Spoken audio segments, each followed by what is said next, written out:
Welcome back to another F-Truck video. We got a lot to do, so we're going to start off with some more rust repairs. Seems like it's never-ending on this thing. I'm going to let Anthony kick this video off. Anthony is actually a qualified panel beater, so he's going to do the cab corners. We're going to do both sides, mainly so we can access the panels better and clean them up on the inside, so we can prevent future rust, and we get the floor done and chassis and so on and so forth. You're going to watch the whole video to find out more. Alright, so we got this piece off. Can see inside it a bit better, and I think it's just going to be best to do the whole section. It's going to be the line there, somewhere around there. We can fix this dent, and there's a bit of a rust hole here. There's some more starting, there's some more little spider webs underneath it, so I'm just going to do that whole piece. And we get in there and clean up the rust on the inside. Convert it all so it's all gone for good. You don't have to worry about it ever again. See how this bit goes. We use that spot weld drill just to get in there and drill out all of the spot welds. It's a pretty good tool, but it doesn't get all of it. There's still a little bit of cold chiseling and whatnot just to get rid of the final bits and pieces to get it all off. But once it's off, we can clean it all up with a grinder and get inside all the panel and clean it up properly. Alright, so now that the cab corner's off, which looks pretty dramatic, but it's actually way easier to fix this way. You can see exactly what we're working with. I've done a little bit of cleaning up with the wire wheel, and it's all pretty good. None of this is really rotten. This is the bit I was really worried about. It's got a bit of pitting in it, but if we clean it up really nicely and treat it with some rust converter, it'll be good. So next step is to cut the new piece into shape, and that is going to go just there. Stay tuned for more, I guess. Alright, so this is the patch panel, or cab corner, whatever you want to call it, and it goes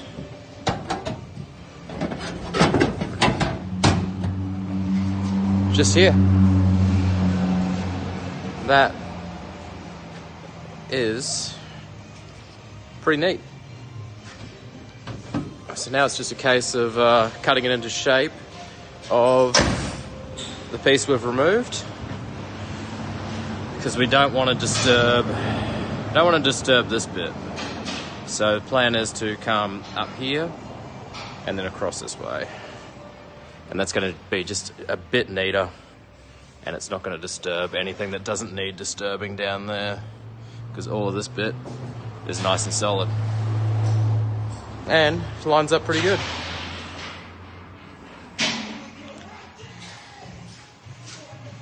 There we go. Anthony then repeated the process on the other side. It's all the same there. We got one of the holes in the floor done with the patch panel. There was a lot of holes in that floor actually. She was some Swiss cheese. So that's all that sorted. Then I got a thing outside because I want to pressure clean the chassis off. Absolutely filthy. It's covered in dirt and grime for many years of, I don't know, being a truck I suppose. So I got this all pressure cleaned down, so I'm going to start doing some rust cleanup and paint prep. Jesus. Paint prep on the back here too, which would be nice. Well, with a little bit of pressure cleaning, it doesn't come up too bad actually. You can see a bit of rust scale going on. Nothing too major. Could do with a good wire wheel, I'd say, which is the plan for this evening. I don't know what that wiring does. I'll have to work that out. We do have some stuff to get rid of. This here, which, look, someone gave this thing a rebirth at some stage, hence the wrong colour, and, you know, this paint's not original.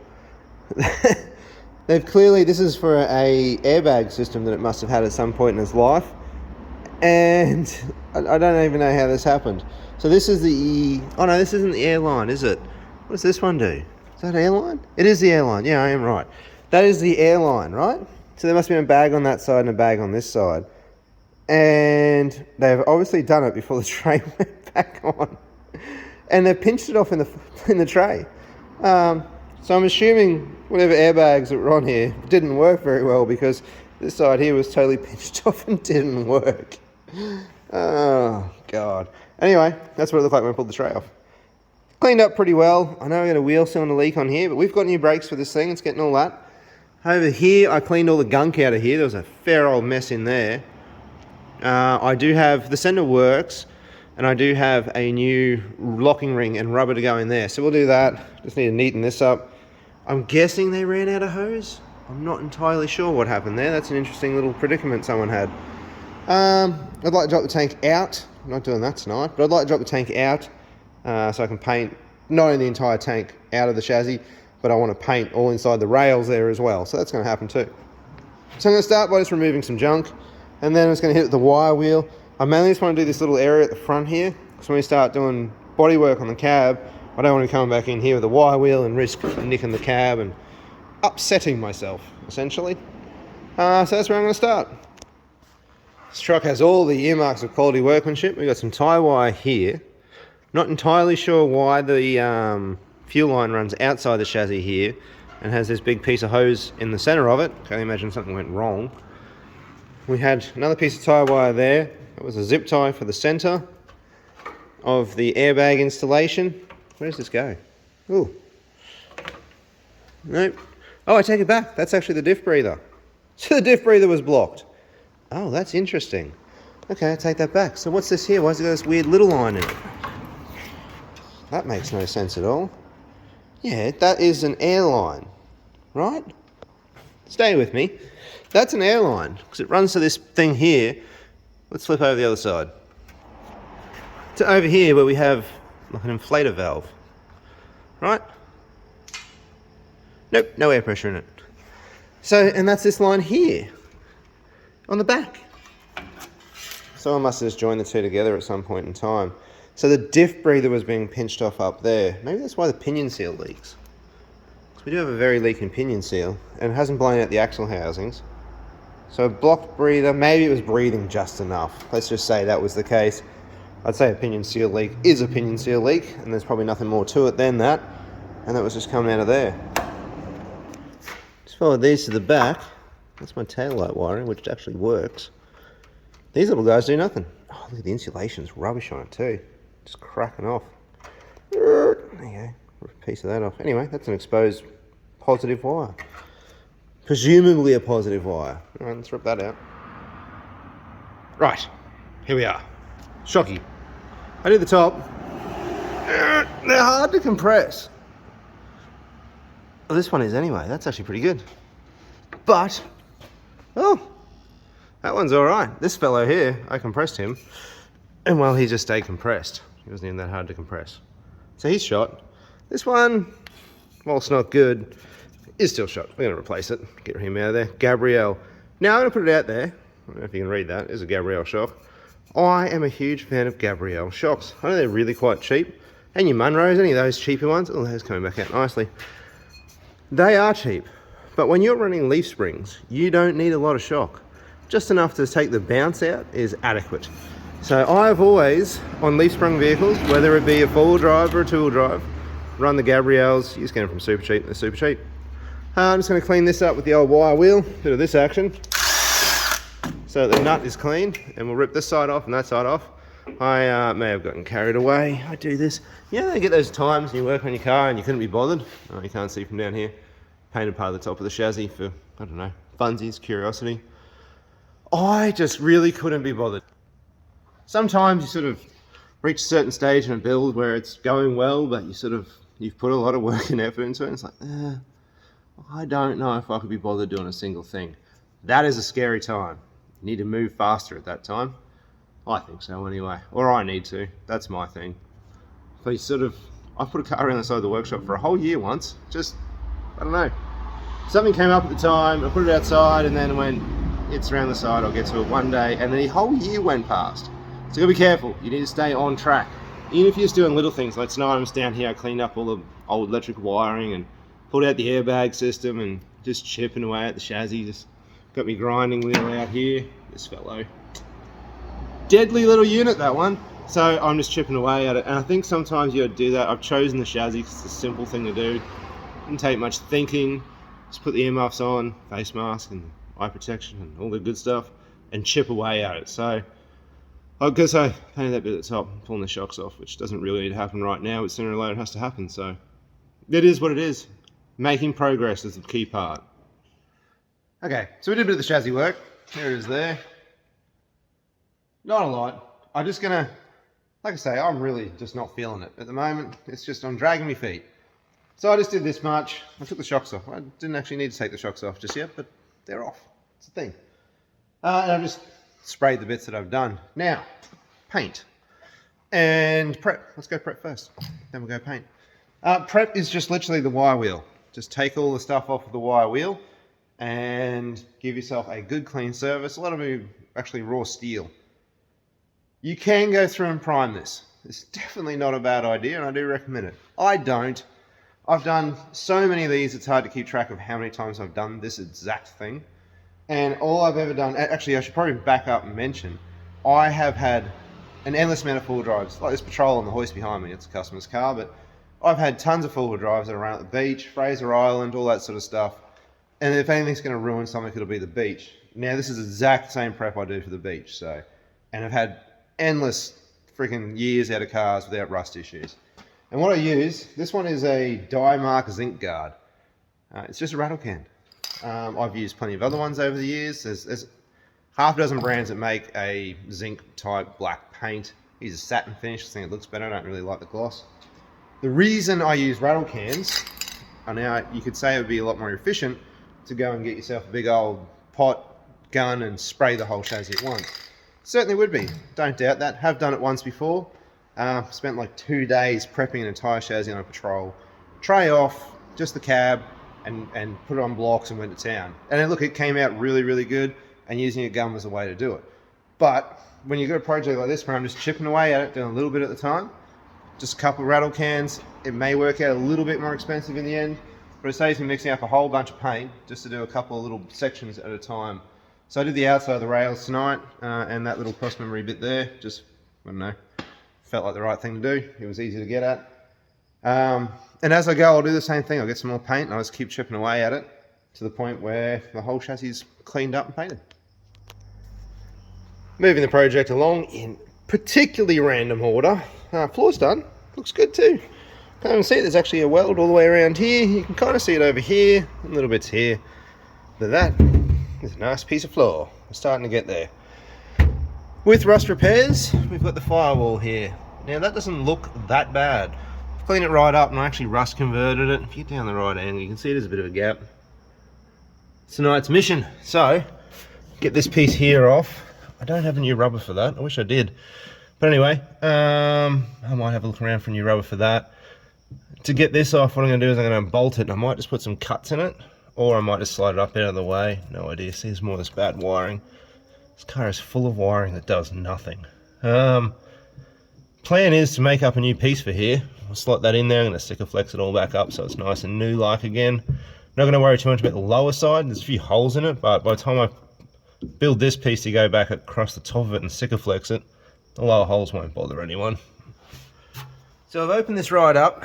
I've cut it back to as far as the rust goes, thankfully. It is quite a big hole, probably looks more daunting than what it is.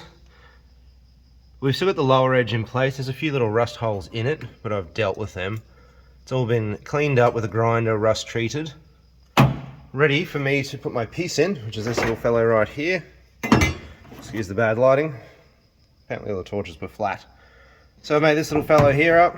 He's notched for the steering column. Goes around on the outside, and we'll sit back in that flange on the outer section. So that is that.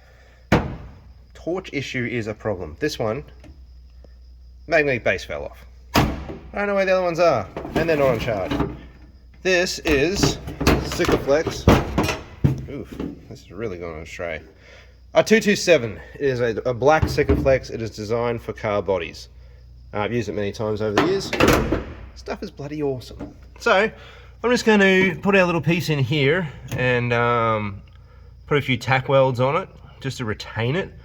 I'm kind of just trying to, I don't know, we'll tack weld like a spot weld. We're not going to go for a full all-out weld the entire thing all the way around. Eventually I'd like to get the front clip off of this thing, in which case we'll deal with the entire firewall at that stage. So I'm going to more spot weld it in so it's semi-removable in the future. When I say removable, just removable without having to, you know, cut the entire weld. Even though I probably have to cut the entire section. So there's some method in that madness. Just trying to seal the cab up. We're going to deal with so many things in this thing that are going to be really big repairs. So, you know, what I'm doing around here in the door jambs, new floors, new cab corners, new doors, replacing the bonnet light. We're already doing a really extensive amount of rust repairs. I'm not taking the cabin off. The tray's getting done, it's out being sandblasted. So, sorry, I've been sucking on rust dust. I've been wearing a face mask as well, but it still gets in. It gets everywhere. So this will just seal the front end, the same on the other side over there as well. So we'll do both sides, seal the cab up for now, and then hopefully I want to walk the entire front end off, and probably put a new, like rebuild the motor and do a few other bits in the front end. That way the truck is totally done to a certain extent for a longer period of time. But I do not have the budget, nor do I have the spare time for that. So we're going to do as much of the stuff that has to be done and do it very much correctly, like the floors, the cab corners, the roof, all of that. This one piece I'm just going to take it a little bit differently and just do enough to fix it, stop the rust for now, and we'll readdress this when I do the front end of the truck. Some years down the track, hopefully I get a few before I have to pull the front end off. Hopefully the engine's good. I haven't even driven it. Anyway, here's to hoping. Alright, we're welded in. You can kind of see some of my stitch welds. They're pretty heavy. Probably nearly 10 mil worth. Just really, this is also a piece of structure of the vehicle, so we need to make it still strong. So my line comes from here. I made it just as messy as they did, basically. Just laid her in there really thick. Pretty much pulled her out flush. So that piece is welded in. Then we'll stick a flex back over it, jump under the bonnet, and I'll make sure it looks correct underneath there as well. But yeah, that's going to seal this part of the fire up. All through here is really good. Touched it. Shit goes everywhere. That piece there is all good. I guess it's in that recessed area. It's not so bad. So I just cut it back till I found good steel on that part. And the other side's nowhere near as bad as this side, even though I will still cut a really large section out of it to be sure they get all of it. So this will do. This is a get her by, get her on the road type repair for now, which will do the trick. This side was much less rust, so it's been repaired from here to here, but then I sort of blended it all back in. It's a much smaller repair, not much to make note of. Made a couple of panels. It's my first attempt. Didn't quite work out. Second attempt did, so that's good. It's all Sikaflex, got both sides now, so that's all good and sealed up.